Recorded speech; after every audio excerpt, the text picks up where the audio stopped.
Good evening children. आज जो topic discuss करेंगे हम लोग that is standard costing. Her firm में, हर ऑर्गेनाइजेशन में, हर प्रोडक्शन यूनिट में क्या होता है कि हर सेक्टर के लिए एक स्टैंडर्ड डिसाइड किया होता है, एक टारगेट डिसाइड किया होता है, एक गोल डिसाइड किया होता है एक पर्टिकुलर पीरियड के लिए। और उस पीरियड के गुजर जाने के बाद हम लोग उसको एक्चुअल रिजल्ट के साथ कंपेयर करते हैं। कंपेयर करने के बाद हमें ये पता चलता है कि वेरिएंस क्या है। वेरिएंस मतलब अगर मान लीजिए आपने एक महीना के लिए 1000 यूनिट का टारगेट रखा था और महीना ख़त्म होने के बाद आप देख रहे हो कि आप केवल 900 यूनिट ही प्रोड्यूस किया है आपने, तो वेरिएंस जो है, वो जो डिफरेंस है वो 100 यूनिट का है और वो तुम्हारे अगेंस्ट में है, दैट मीन्स एडवर्स है। ओके। और वही महीना के बाद आपने सपोज करो 1100 यूनिट बनाया है, सो आपने स्टैंडर्ड से कहीं ज़्यादा बनाया, एक्चुअल जो रिजल्ट्स है आपका वो स्टैंडर्ड से ज़्यादा है। तो ये जो है 100 यूनिट जो आपने बनाया है extra, that is in your favour. तो मुख्य उद्देश्य यही होता है कि जिस भी पीरियड के लिए हम जो भी टारगेट सेट किए हैं वो हम एक्चुअली अचीव कर पाए हैं कि नहीं है, और एक्चुअली अगर अचीव नहीं कर पाए हैं तो उसका वेरिएंस क्या है, वेरिएंस का कारण क्या है, और उस कारण का हम कैसे सल्यूशन निकाल सके, निवारण निकाल सके। ठीक है। So the main purpose of costing is to find out the reasons of variances and find solutions to them. इसी हिसाब से पूरा फंक्शनिंग हर प्रोडक्शन डिपार्टमेंट का होता है। ओके। सो स्टैंडर्ड कॉस्टिंग करने के लिए इसके पहले ज़रूरी है कि हम थोड़ा सा उसके बारे में जानें, कितने प्रकार का वेरिएंस होता है, कितने तरीके स्टैंडर्ड्स होता है, और उसके लिए कुछ फॉर्मूलाज होते हैं। ठीक है, तो let's go to the formulas one by one. चलिए, मैंने जो आपको बताया कि बहुत सारे वेरिएंसेस होते हैं। सबसे पहले हम लोग जो वेरिएंस करेंगे that is called the material variance. तो हर फर्म में, हर प्रोडक्शन एक्टिविटी के लिए मटेरियल्स बहुत इम्पॉर्टेंट एक कंपोनेंट होता है। तो हर फर्म अपने एक पर्टिकुलर पीरियड के लिए एक स्टैंडर्ड सेट करता है कि इस पीरियड में हमको कितना मटेरियल का खपत होना है और एक्चुअली हमने कितना मटेरियल को कंज्यूम किया है। इसके हिसाब से हमारा मटेरियल वेरिएंसेस निकलता है। ओके। तो सबसे पहला क्या होता है, direct material cost variance. Okay. So direct material cost variance में क्या हो गया, standard cost minus the actual cost. अब ये स्टैंडर्ड कॉस्ट क्या होता है कि स्टैंडर्ड आउटपुट, जितना आउटपुट आपने फिक्स किया उस पीरियड के लिए, दैट इनटू स्टैंडर्ड प्राइस।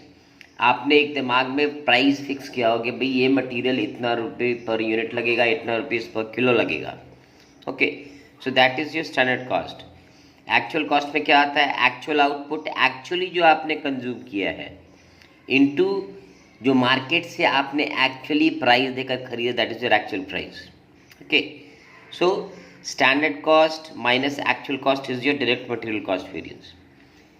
अब ये कितना सही है ये हम लोग फर्दर दो वेरिएंसेस के साथ कैलकुलेट करते हैं। पहला वेरिएंस क्या है, मटेरियल प्राइस वेरिएंस। ओके। तो मटेरियल प्राइस वेरिएंस हम लोग कैसे निकालते हैं, price difference into actual quantity. यानी अगर हमने 8 रुपये सेट किया था स्टैंडर्ड प्राइस, मगर मार्केट से खरीद हम लोग 8.5 रुपये में, तो प्राइस डिफरेंस कितना है, 50 पैसे। दैट इनटू एक्चुअल क्वांटिटी हमने खरीदा है मान लो 5000 यूनिट। ओके। तो 0.50 इंटू 5000। ओके। और दूसरा फॉर्मूला क्या है इसका, standard price minus actual price into actual quantity. ठीक है, पहले प्राइस डिफरेंस निकला था। प्राइस डिफरेंस कैसे निकालते हैं, standard price minus the actual price. Okay. और standard price into actual quantity, standard price into actual quantity minus actual price into actual quantity. ठीक है, ये अलजेब्रिक फॉर्मेशन है, इसको इस तरीके से कर लेंगे। फिर क्या है, और standard cost of actual quantity minus actual cost. Okay. So ये हो गया मटेरियल प्राइस वेरिएंस। नेक्स्ट जो वेरिएंस है that is called the material usage variance. ये निकालते हैं usage variance into standard price. तो यूसेज वेरिएंस कैसे निकलता है? Standard usage minus actual usage. आपने टारगेट फिक्स किया था कि आपका 1000 यूनिट लगेगा, एक्चुअल यूसेज हो रहा है 1100 यूनिट, तो यहाँ पे 100 एडवर्स हो गया, ओके, इनटू स्टैंडर्ड प्राइस। और standard usage into standard price minus actual usage into standard price, ये देखिए फॉर्मूला तीसरा। और standard cost of standard quantity minus standard cost of actual quantity, okay. तो ये जो फॉर्मूला निकला है, this is done to work out the material को।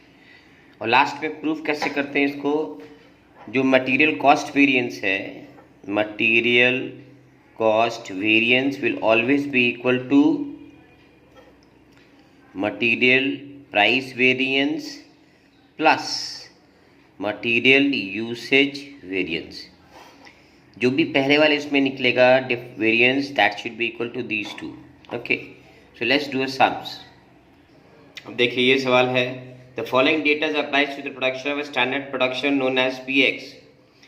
1000 किलो ऑफ मटेरियल M, ठीक है, ये standard quantity 1000, and standard price कितना? ₹2.40।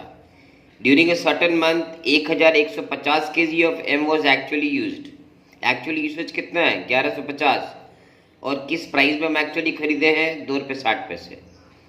यहाँ से आपको पहले निकालना compute the total direct material cost variance, पहला वाला, और फिर है इसके बाद एनालिसिस निकालना इसके कैसे, material price variance and material usage variance, okay.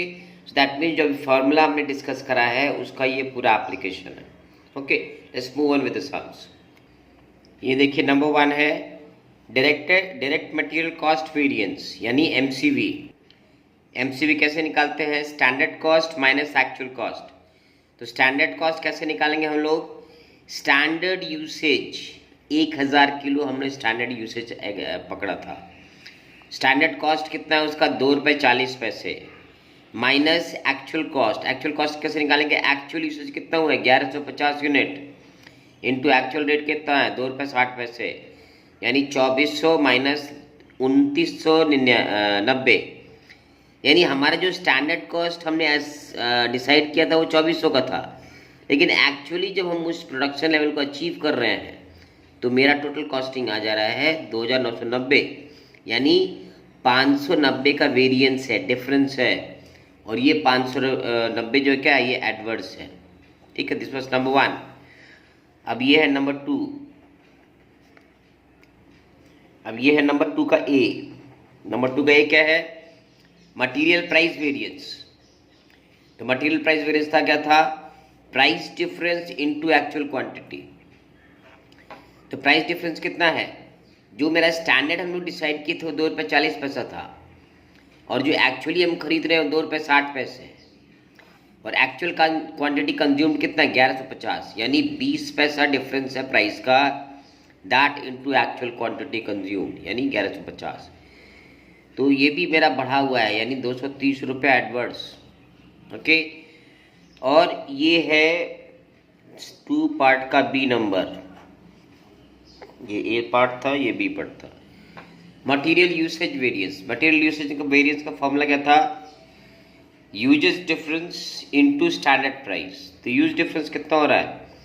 Usage हमारा स्टैंडर्ड यूसेज था 1000 यूनिट और एक्चुअल यूसेज है 1150 यूनिट, यानी 150 जो है वो हमारा, ये हमारा यूसेज डिफरेंस आ रहा है, इंटू स्टैंडर्ड प्राइस कितना? ₹2.40, इससे मल्टीप्लाई किया 360, वो भी adverse.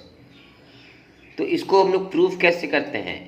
Material cost variance is also equal to material price variance plus material usage variance. Material cost variance कितना था मेरा? 590 एडवर्स। MPV कितना आया है? 230 एडवर्स। और मटेरियल यूसेज वेरिएंस 360 एडवर्स। तो 230 plus 360 equal to what? 590, okay. तो इस तरीके से हम लोग सवाल करते हैं, okay. Let's do one more sums. देखिए सम्स नंबर 2 देखेंगे। The standard raw material cost of producing 300 units of products are 600 units of raw material, ये स्टैंडर्ड यूसेज है, और ये है स्टैंडर्ड प्राइस ₹50, यानी 600 इंटू 50, 30,000 रुपये मेरा स्टैंडर्ड प्राइस है, standard cost. Actual raw material कितना लगा है 300 यूनिट बनाने में? 1000 यूनिट लगा है, ये हमारा एक्चुअल यूसेज है, और 40 रुपये में खरीदा हमने, यानी ये एक्चुअल प्राइस है, यानी 40,000 रुपये का माल लगा है। यहाँ से क्या निकालना है हमको? Material cost variance, material price variance, material usage variance. ठीक है, ये देखिए बीकॉम में सवाल आया हुआ है। Let's do it. देखिए मटेरियल कॉस्ट वेरिएंस क्या हो गया? Standard cost minus actual cost. Standard cost हमारा क्या पड़ा है? 6000 मेरा स्टैंडर्ड यूसेज है और 50 रुपये मेरा स्टैंडर्ड प्राइस है, यानी 30,000 मेरा स्टैंडर्ड कॉस्ट हो गया। एक्चुअल यूसेज कितना है? 1000 यूनिट, ओके, इंटू 40, यानी मेरा कितना हो गया? 40,000 unit. Okay, so this was 600 not 6000। ठीक है, स्टैंडर्ड यूसेज था मेरा 600 किलो और 50 रुपये किलो का मेरा प्राइस था। तो 30,000 माइनस 40,000, यानी ये 10,000 रुपया जो है वो एडवर्स आ रहा है। ओके, अब इसको प्रूफ कैसे करेंगे? Material price variance, price difference into actual quantity. तो प्राइस डिफरेंस कितना हो रहा है? स्टैंडर्ड प्राइस मेरा 50 रुपया था, एक्चुअल प्राइस मेरा 40 रुपया था, यानी 50 माइनस 40 इंटू एक्चुअल यूसेज कितना था? 1000 यूनिट, यानी 10 रुपये मेरा प्राइस डिफरेंस है इंटू 1000, यानी 10,000 रुपया हो गया मेरा फेवरेबल। क्योंकि स्टैंडर्ड प्राइस आपने कितना पकड़ा था? 50 रुपया, लेकिन हमको एक्चुअल कितना प्राइस में मिल रहा है? 10 रुपये डिफरेंस में मिल रहा है, यानी कम में मिल रहा है। तो इसलिए रिजल्ट क्या हो गया? ये फेवरेबल हो गया। ओके, अब निकालेंगे मटेरियल यूसेज वेरिएंस। तो यूसेज वेरिएंस में क्या था? Usage difference. तो स्टैंडर्ड यूसेज कितना पकड़े थे हम लोग? 600 किलो, लेकिन हमारा कितना यूसेज लग गया? 1000 किलो, यानी 400 हमारा जो है वो एडवर्स आ गया। Okay, against. और स्टैंडर्ड प्राइस कितना पकड़े थे? 50 रुपया। तो 400 इंटू 50 कितना हो गया? 20,000 एडवर्स। ठीक है, अब इसको प्रूफ कैसे करेंगे? Material cost variance, material cost variance कितना था मेरा? 10,000 एडवर्स। ठीक है, मटेरियल प्राइस वेरिएंस कितना निकला है? 10,000 फेवरेबल। ओके, और मटेरियल यूसेज वेरिएंस कितना है? 20,000 अगेंस्ट। तो ये नेगेटिव है, 20,000 नेगेटिव माइनस 20,000 पॉजिटिव है, आंसर कितना आएगा? 10,000 negative. Okay, so this is the second sums for you, material variance. Next let's move on to third one. देखिए नंबर 3 सवाल देखेंगे। कैलकुलेट वही material cost variance, price variance, usage variance. Standard quantity material कितना required है? 100 kilo material लगता है 70 kilo के लिए। ओके, लेकिन एक्चुअल आउटपुट मेरा कितना हुआ है? 70 किलो के बजाय 21,000 किलो, और स्टैंडर्ड प्राइस कितना है? 2 रुपये पर किलो। उस तरीके से मेरा एक्चुअल मटेरियल यूसेज कितना हुआ है? 28,000 किलो। ओके, ये 28,000 मेरा आउटपुट है और एक्चुअल कॉस्ट है 50,400 रुपया। ओके, तो हमको तीनों वेरिएंसेस खोजना है। तो इसके पहले सवाल करने से पहले हम लोग टू वर्किंग करना पड़ेगा। कैसे करेंगे दिखाते हैं। ये देखिए work note 1, standard quantity of materials required to produce 21,000 kilo. तो यानी 100 किलो रिक्वायर्ड है raw material for producing 70 kilos. तो 21,000 किलो के लिए कितना होगा? तो ये निकल के आया 30,000 kilos. So this is your standard usage. Okay, actual price पर किलो कितना है? तो टोटल एक्चुअल कॉस्टिंग मेरा है 50,400, और कितना यूनिट प्रोड्यूस किए हम लोग? 28,000, यानी एक्चुअल कॉस्ट जो है वो 1 रुपये 80 पैसे है। ओके, अब इन दो इंफॉर्मेशंस के बिना पे हम लोग बनाएंगे सवाल। Okay, so this is the standard usage and this is the actual price. देखिए मटेरियल कॉस्ट वेरिएंस, तो मटेरियल कॉस्ट वेरिएंस कैसे निकालते हैं हम लोग? Standard cost minus actual cost. Standard cost कैसे निकलेगा? जो भी वर्क नोट 1 में निकाले थे 30,000 किलो, 30,000 किलो मेरा स्टैंडर्ड यूसेज है और स्टैंडर्ड कॉस्ट कितना है? 2 रुपया। उस तरीके से मैंने एक्चुअल कितना क्वांटिटी यूज हुआ है किलो, कितना यूनिट प्रोड्यूस हुआ है? 28,000, और उसका प्राइस पर यूनिट कितना था? एक्चुअल कॉस्ट 1 रुपया 80 पैसा, यानी 60,000 माइनस मेरा ये एक्चुअल कॉस्टिंग है 50,400, यानी दैट इज 9,600 फेवरेबल। यानी हमने स्टैंडर्ड्स ज़्यादा सेट कर दिया था लेकिन एक्चुअल कॉस्टिंग मेरा कंपैरेटिवली कम आया है।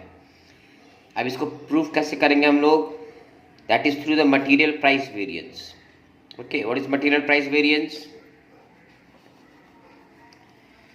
Material price variance is price difference. Okay, price difference into actual quantity. तो प्राइस डिफरेंस, स्टैंडर्ड प्राइस कितना पकड़ा था हमने? 2 रुपये, लेकिन एक्चुअल प्राइस कितना निकल के आया? 1 रुपया 80 पैसा, यानी हमको 20 पैसे का फायदा हुआ है। और एक्चुअल क्वांटिटी कंज्यूमर प्रोड्यूस कितना हुआ है? 28,000, यानी 20 पैसा इंटू 28,000 स्टैंड्स टू 5,600। ये हो गया तुम्हारा फेवरेबल, क्योंकि हमारा एक्चुअल प्राइस जो है वो कम ही लगा है। क्लियर? अब आएगा material usage difference, material usage variance, MUV. MUV कैसे निकालते हैं? Difference in usage into standard price. तो यूसेज में डिफरेंस कितना है? स्टैंडर्ड यूसेज हम फिक्स किए थे 30,000, लेकिन मेरा एक्चुअल यूसेज आया 28,000, यानी 2,000 का फायदा हो रहा है मेरे को। ओके, और स्टैंडर्ड प्राइस हमने कितना पकड़ा था? 2 रुपये, यानी 2 इंटू 2 यानी 4,000 रुपये मेरा फेवर में आ गया, favourable. Okay, so how will we prove this? Material cost variance is equal to material price variance is equal plus material usage variance. So MCV मेरा निकल के कितना आया था? 9600 फेवरेबल। मटेरियल प्राइस वेरिएंस कितना निकला है? 5600। ओके, और मटेरियल यूसेज वेरिएंस कितना निकला है? 4000। ओके, सो 5600 प्लस 4000 दोनों देखो फेवरेबल है। ठीक है, both are favourable, so this will add to 9,600 favorable. Okay, so children, this is how we do the material variances, and the next video will be on the next method of variance, that is the labor cost variance. Okay, we will try to find out how is the labor variance is calculated. Okay, till then, goodbye. Okay, if you have any comment or questions, please do write in the comment box, and please like, subscribe and share this channel as much as you can. Thank you.